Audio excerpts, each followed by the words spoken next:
Merci d'être venus si nombreux pour cette deuxième conversation du 17e Festival international du film de Marrakech. Merci à tous les amis du festival, acteurs, actrices, metteurs en scène, producteurs, directeurs de festival. Merci au jury d'être là. C'est dire si cette conversation est attendue. Je n'aurai pas la prétention ni de vous présenter Martin Scorsese, ni même de vous résumer en 3 phrases cette carrière incroyable.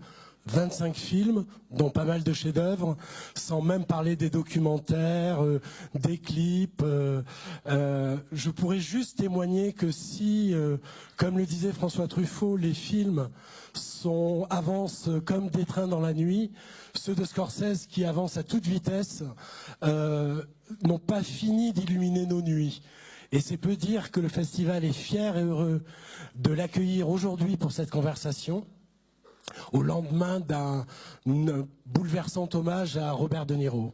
Pour converser avec lui aujourd'hui, 2 cinéastes marocains, une réalisatrice, Leila Marrakchi, qui se partage entre documentaire et fiction, et dont on se souvient de Maroc et de Rock the Casbah, et aussi de quelques épisodes d'une série sur Canal+, Le Bureau des légendes, et un réalisateur, Fawzi Ben Saïdi, qui est également acteur, mais pas seulement dans ses films, dont on se souvient de What a Wonderful World, et dont le 7e film, Volubilis, a été présenté à la dernière Mostra de Venise. Mesdames et messieurs, je vous demande d'accueillir très chaleureusement Monsieur Martin Scorsese, suivi de ses 2 interlocuteurs. Martin Scorsese.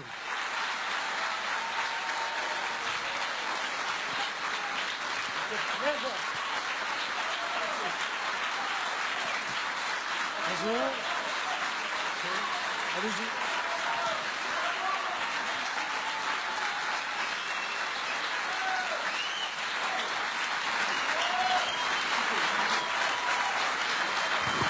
Merci. Thank you so much. Oh, I'm far away from you. Yeah, okay, all right. Ooh. Well, alors.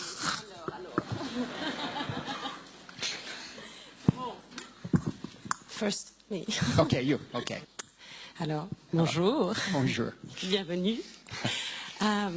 Nous sommes, Fawzi et moi, très honorés et surtout très émus de mener cette conversation et de partager ce moment avec vous. On a grandi avec vos films, ils font partie de nos mémoires collectives, ils nous ont fait rêver, ils nous ont inspirés et surtout, ils nous ont donné envie de faire du cinéma.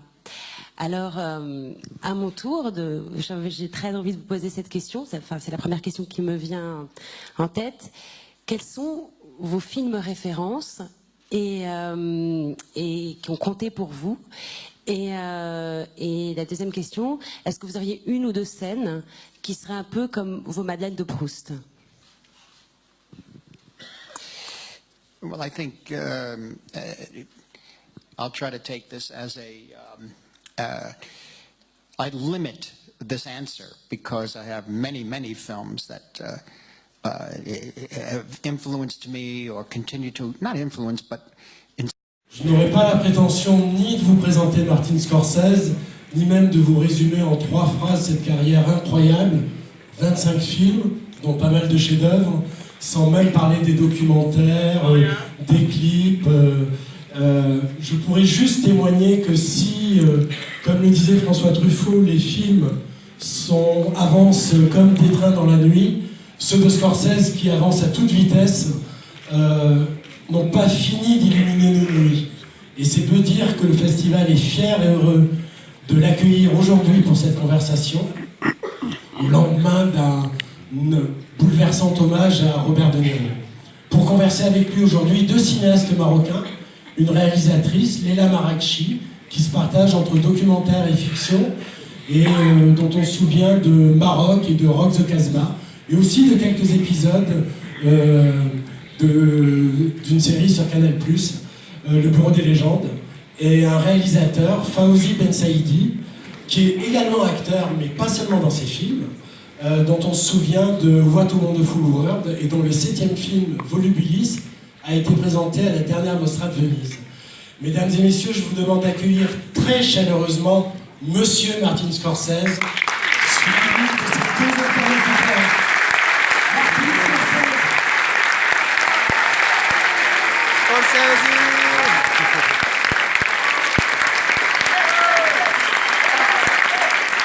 We love you! We love you so much!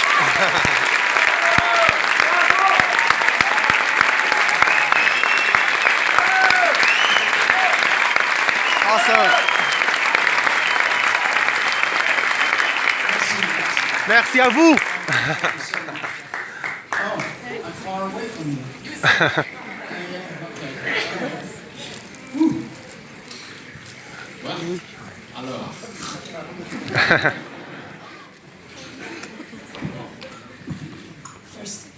Okay, you. Okay. مثل تاكسي درايفر وفي افلام اخرين.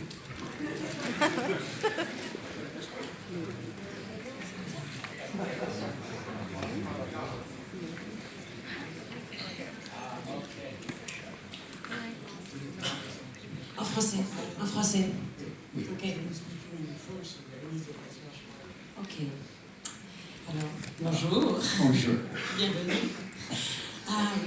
Nous sommes, Fauzi et moi, très honorés et surtout très très très émus de mener cette conversation et de partager ce moment avec vous. On a grandi avec vos films, ils font partie de nos mémoires collectives, ils nous ont fait rêver, ils nous ont inspirés et surtout, ils nous ont donné envie de faire du cinéma.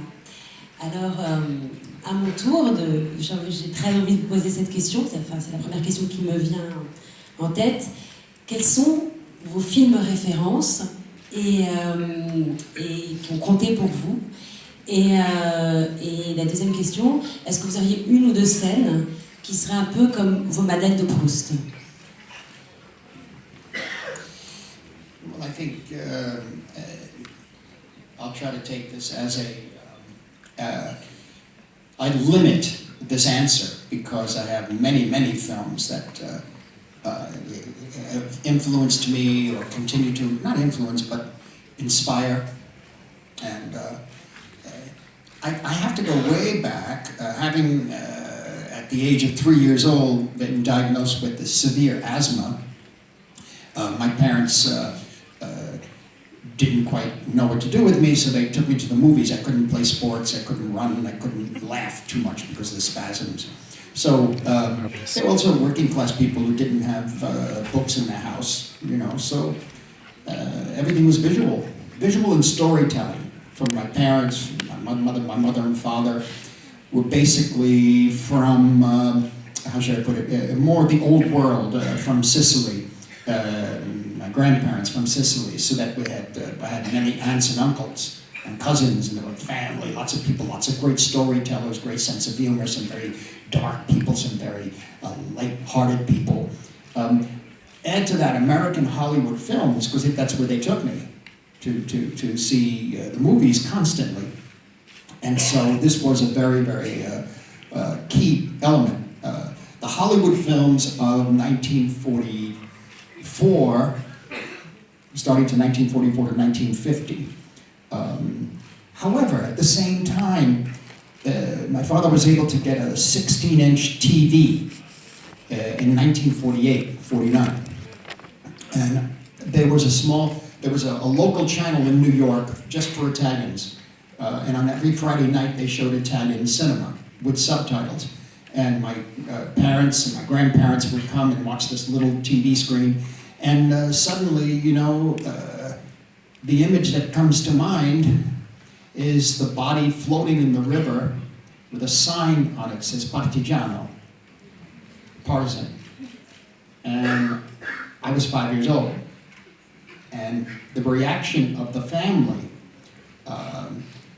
to the images and the conflicts and the suffering of the people throughout this film called Paisa was something that never left me. They were speaking the same language. Now, I'll go see, you know, Duel in the Sun, I'll see the great westerns, I'll see the film noirs. By the way, the film noirs, were not film noirs. Those are the regular movies that were being made. So I grew up at the height of film noir. Those were the B films and the darkness of post-World War II American psyche.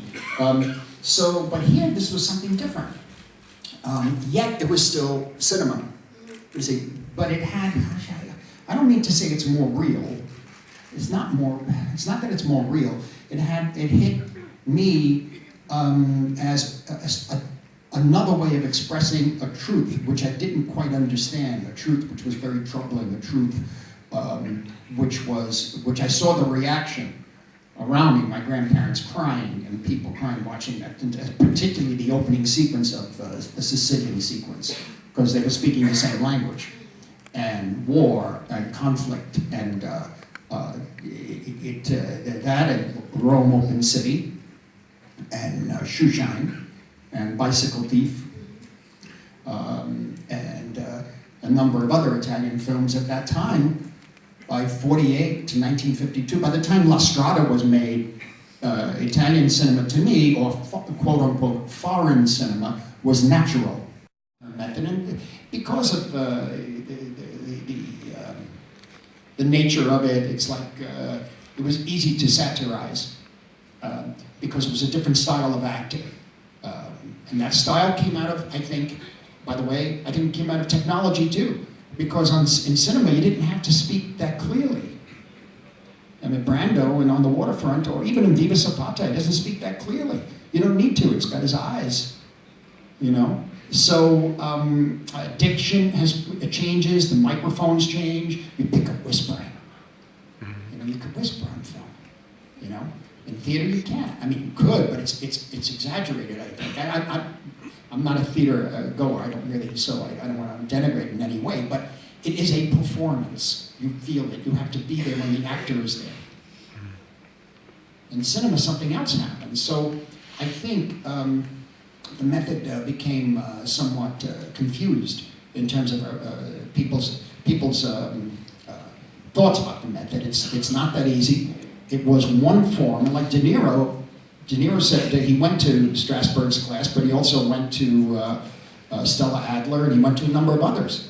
He took what he liked from each. And so that really is it. The other one, I guess, was Paul Newman, that I worked with that one film, Color of Money. Mm-hmm. But he was such a pro, and you couldn't tell where it was coming from, but it was there. You know, it was there. But I never, I guess you have versions of it now in that Daniel Day-Lewis, or from what I understand, other actors or and men and women feel that they become the character, which is a cliche, but some people do. Some people do. Like when De Niro was doing Raging Bull, that was really him. I mean, that was not. His transformation, I began to deal with him as Jake, or as the character he created as Jake. And you have to be careful. People get, you know, testy that way. Daniel Day-Lewis is Bill the Butcher.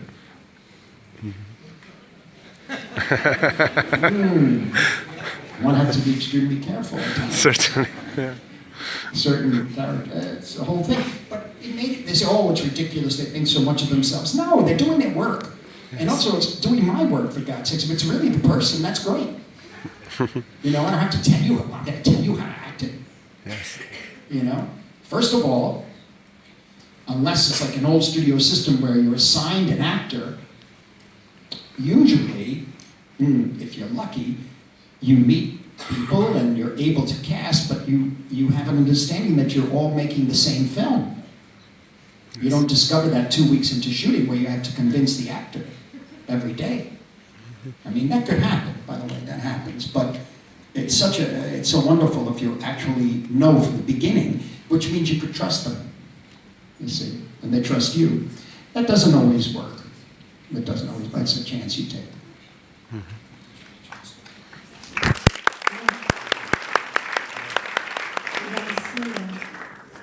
Pour revenir à la crucifixion, on va parler de la religion qui est partout dans vos films. Et pour ça, on va regarder l'extrait de la dernière tentation du Christ. Yes.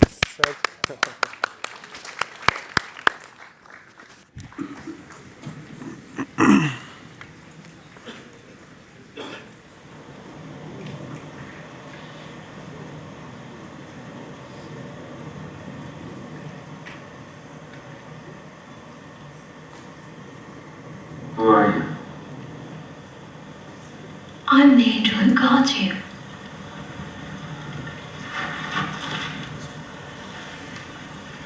Your father is the God of mercy, not punishment. He saw you and said, "Aren't you his guardian angel? Well, go down and save him. He's suffered enough." Remember when he told Abraham to sacrifice his son? Abraham was just about to kill the boy with his knife when God stopped him. So if he saved Abraham's son, don't you think he'd want to save his own? He's tested you and he's happy with you. He doesn't want your blood. He said, "Let him die in a dream, but let him live his life."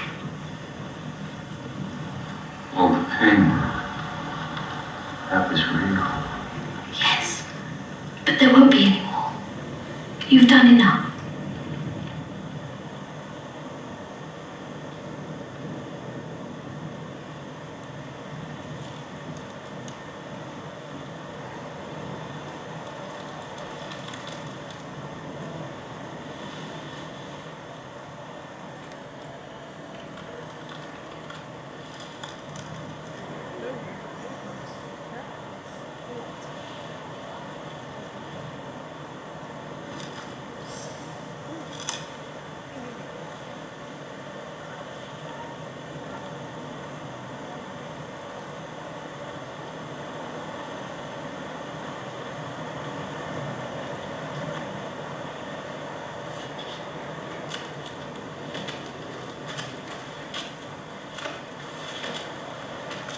I don't have to be sacrificed. No. No, you don't. I'm not the Messiah. No. No, you're not.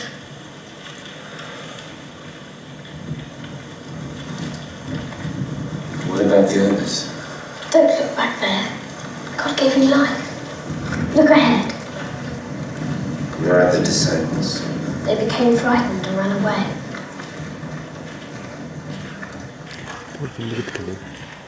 The last temptation of Christ. Yeah?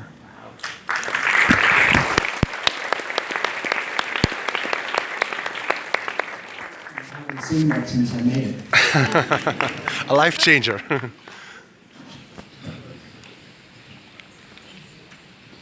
Alors, cette scène est extrêmement forte, vous profanez le sacré. Jésus choisit de ne pas être Messie, de rester un homme. À l'époque, quand le film est sorti, le film avait suscité une grande polémique. Et aujourd'hui, c'est vrai qu'avec la montée des religions et qui a quand même a pris le pouvoir sur la liberté, est-ce que vous pensez qu'on peut tout dire? Et est-ce que vous parlez de la représentation aussi de la religion dans les films aujourd'hui?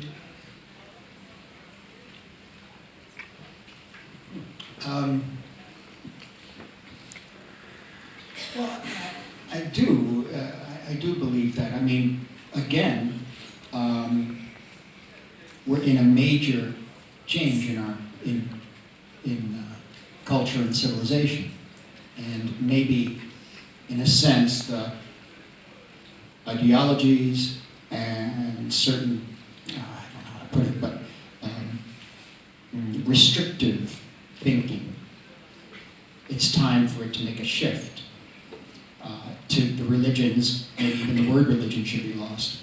The beliefs have to be refreshed and rethought, and we have to find the very essence of why those beliefs exist. And if they're based in something which is good, pursue that, you see. Now, that doesn't mean you can't be part of, how should I put it, that you reject rituals of any of the religions. I think ritual is very important. It's a communal bond, praying together, talking, dinners, all this sort of thing. It's a communal bond. And you're talking to a regular Catholic who's had a lot of struggling with Catholicism over the years, and pretty much most of my pictures deal with that. I'm not that practicing, you know. But I have a respect for the ritual, and I have a respect for the process. But most of all, for the teachings. And ever since Mean Streets, where he says you don't make up for your sins in the church, you do it out in the street. Meaning you're not a religious person just because you go and pray. The prayer is how you deal with everybody around you, how you deal with yourself. And if you fail, even if it's every day, maybe you can pick yourself up again and try better the next time. It depends on what you think the value of life is, really. I mean, by knowing that compassion and love is the right way, how you get there may be up to you, but it's the right way, then it should be pursued and encouraged. Tolerance, understanding. Yes, there'll be arguments, yes, there'll be troubles, but negotiation. But constantly, by understanding the other person, I really believe this. If you're interested in continuing the species, because we have the ability to wipe us all out right now. So, if you think that we can enrich the next generation, we'll make mistakes, there'll be tragedies, but if you think that we stay on that course, I believe it, and I'm just, an old man now talking, but if you stay on that course, and very often you find the person that drives you crazy the most, you can probably learn from. You can learn from, and that's why I keep going back to these subjects. I really think if you think there's any value in being a human being, I think so. And so I think the only way to continue it is to nurture the compassion. And then, for me, it's always finding out, it's always exploring, for want of a better word, the evil part of being human, the negative part of being human, and how a person, the struggle, the conflict between the good and the bad in the human being. Maybe that's very Catholic, maybe it's very Christian, I don't know. But in any event, I see it, I know it. I grew up around people who sometimes were pretty tough, and yet I also saw them as,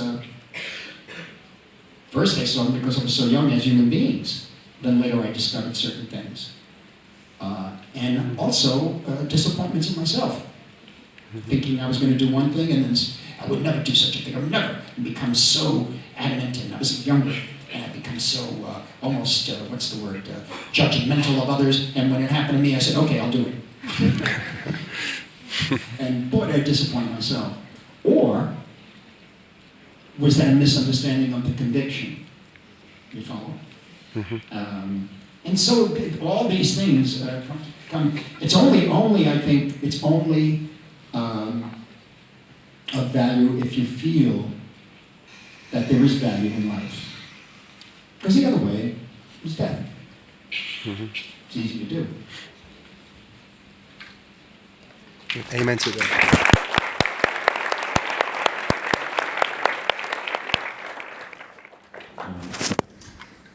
Je voudrais...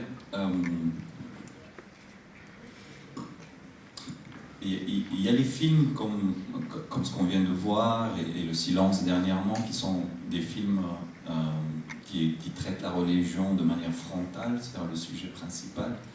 Et moi, ce que je trouve fascinant aussi, c'est que comment le rapport que vous avez à la religion contient à la fois de la fascination et du rejet. C'est-à-dire qu'il y a une fascination pour la force de la foi, par exemple, pour la compassion, mais il y a aussi quelque chose qui est les affres dans lesquels la religion peut aussi mener l'être humain, qui sont la culpabilité, la difficile rédemption, etc. Et j'aime beaucoup comment, dans des images simples, dans vos films, sont des fois, parce que votre imaginaire est tenté par la question religieuse, c'est des images qui sont chargées de sacré, alors que c'est des images simples qui ne racontent pas la religion directement. Par exemple, dans Raging Bull, les scènes sur le ring où il y a le corps de Robert De Niro sur lequel on passe l'éponge avec de l'eau et du sang, c'est un corps christique carrément. Et ça, je trouve que ça donne une beauté et une force à ces images.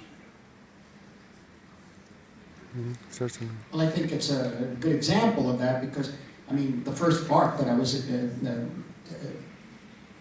exposed to was really religious art when I was 7 or 8 years old. So, for me, the Pietà, the body of Christ, it takes on the suffering of all humanity. It just does. It's just in my the images of the suffering of the saints, all of that. The transcendental images, the way Pasolini, for example, used them in his films, how he would do almost frescoes like Giotto. You know, it's extraordinary. You know, but the thing is, not necessarily in my household. My household that I grew up with, my father, my mother, and brother, there were certain rituals, there was certain respect, a lot of respect in that way, but certain rituals were bread at the table. They weren't very religious. I was sent to a school around the corner, which was a Catholic school with nuns. And so I found also, besides the movie theater, a kind of place of sanctuary in the church. That particular church, St. Patrick's Old Cathedral in New York, was the first Catholic cathedral in New York. And so I really took to it. Particularly, there was a priest there who became a mentor to all of us from, I was 11 years old to 17. He was a key man. He gave us books to read, music to listen to, told us to move out, get out. You don't have to live this way. So for me, also being an altar boy, although I didn't make it all the way because I would always show up late for the earliest mass, 7 o'clock mass, so I got fired. But for me, the precision of the ritual and those objects are very, very important. And I believe there was a sacredness there. I felt it. And you say, well, that's the religious aspects of a child. There was something else going on. There was something else going on in that room. I remember first time I went to Jerusalem back in 1983 for a possible shooting there for Last Temptation of Christ. Teddy Kollek was the head of was the mayor, and he took us around. He was quite a guy. He took us around, took us to some of the sites, and some of the biblical sites that claim to be, but who knows. But one, he took us up to the Garden of Gethsemane with the twisted olive trees. And we were looking at it, small area, and he goes, "Yep, this is the garden. Those are the trees that've been there hundreds of years." And I said, "This is the sacred place." He said, "Actually, it may not be the place." He said, "But it's been made sacred by all the people who have come here." This is, I said, wow, interesting. We make it sacred, you know, and so that, coupled with being shocked by seeing a Bresson film, like Pickpocket, or Diary of a Country Priest, and something about the way framed. And then, although I had a very hard time at first with Ozone films, all the inserts, I had a hard time because it was hard for me. I can't. Very often the themes are sort of middle class, marriage, family. I don't know that. It's like I don't come from that world, so it was very hard, and also I found it difficult to understand. I was more towards Mizoguchi and Kurosawa, and later the Imamura and Oshima. It took me some years to begin to read the Ozu. But those inserts, where a cup is placed, where a flower is stunning. And so that for me has a religious impact and has a sacredness. All of these things. Olmi's film, Il Posto, there's a wonderful scene, that the poor guy dies at his desk in his job. And it affects people around him, but they go on working, you know. But then he shows the man's room, empty bed, and a wardrobe that has a door open on the wardrobe. And in the wardrobe, there are hanging, empty hangers. And he goes in tighter on those. I said, oh, that's the life. He devoted his life to what? He's gone now, nobody cares, the hangers are empty. It's the hanger. And I went directly into Raging Bull and his coffee cups and all kinds of shots I did later on. But there's something about the nature ritual and protocol, I think, or respect, I think, that has a sacredness to it. The process of making a movie sacred, I must say. Certainly. I must say, I really do. I also found it very funny too. They do what they call sometimes wild track. They're going to get the ambience of the room. And so I said, oh God, do I have to stand here for the while and get out of here? No, gotta stand here. Well, just take 2 minutes. And it's a wonderful thing. I like to open a film that way, where everybody is in this room and they're all meditating. And then you hear guys, okay, that's enough. Got it. Thank you. They have a moment of a sacred moment. It really is. You know? Yes, certainly.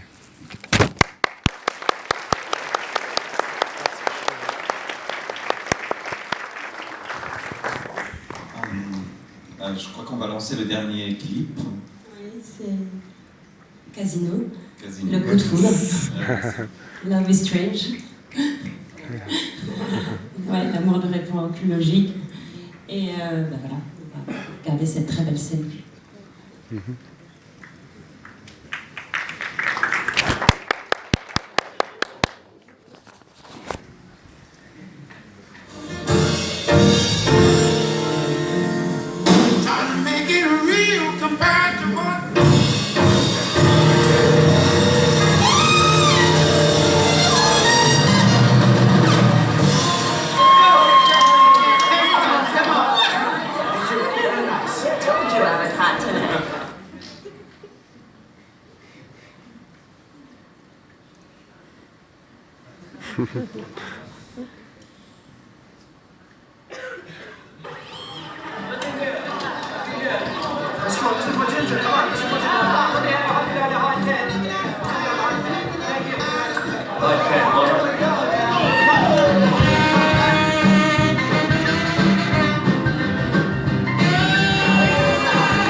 Thanks for your time.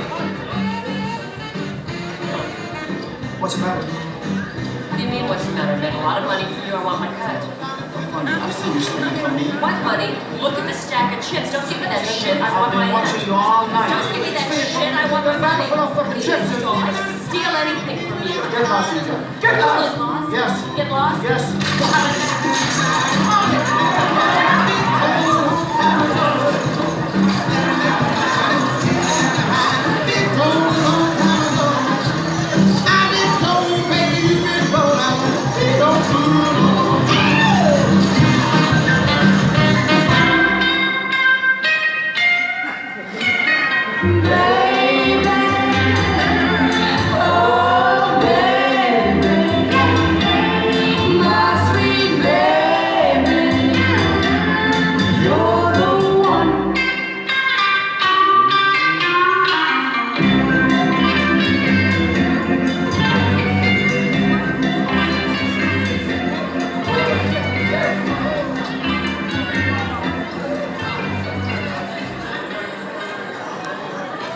What a move.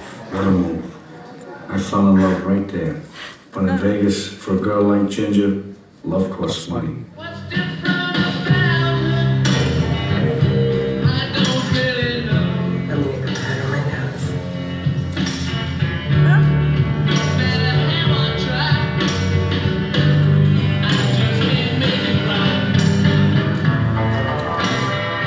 Ginger's mission in life was money.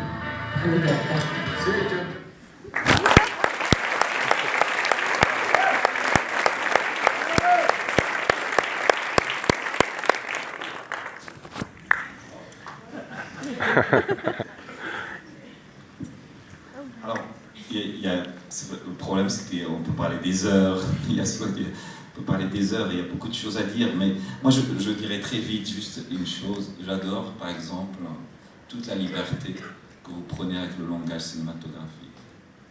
C'est-à-dire que vous construisez avec énormément de liberté. Vous ne reculer devant rien, et ça me plaît beaucoup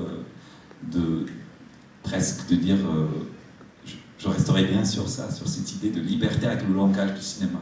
Vous l'utilisez à fond et en même temps vous prenez une liberté incroyable.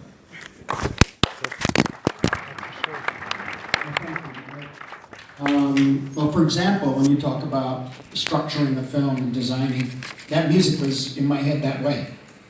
In other words, Slippin' and Sliding by Little Richard, which is a very, very important early rhythm and blues rock song for a lot of rock and roll artists, cut right to the guitar and Mickey and Sylvia. And she's freeze frames, and then the camera moves in on Bob on, you know, baby, oh baby, baby, you're the one. And him looking like Jean Gabin, looking like 55 years old, so 60.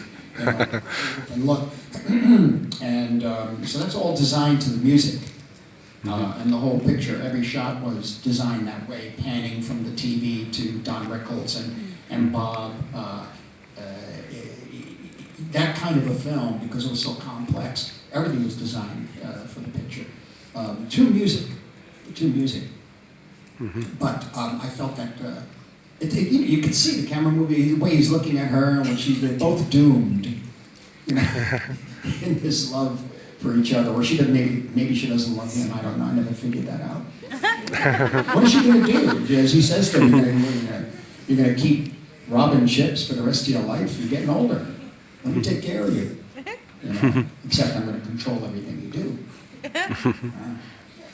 I mean, she was tough. She's it's all based on real characters, and all the police, all the ex-police would tell me Ginger was the one, the real one, who suffered the most in this relationship.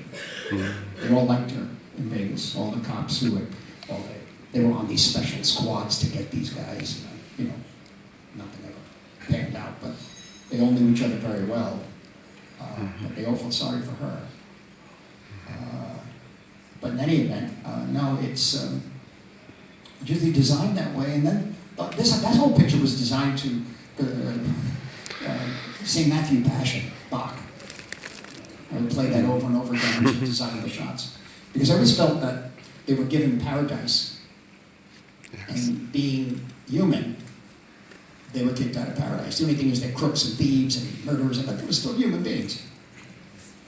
And even they screwed up paradise.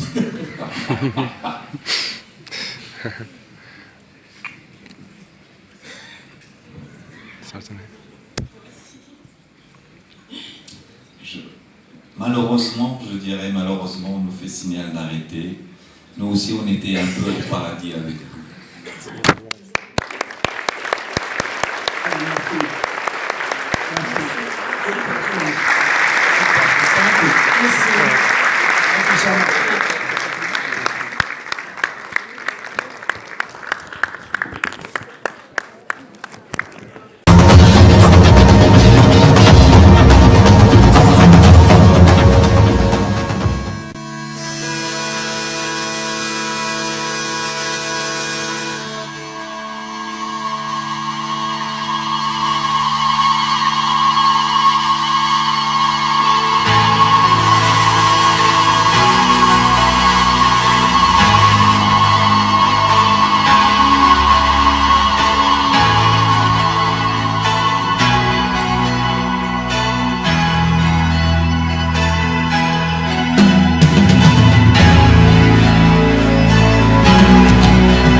So that's the way it goes down, huh?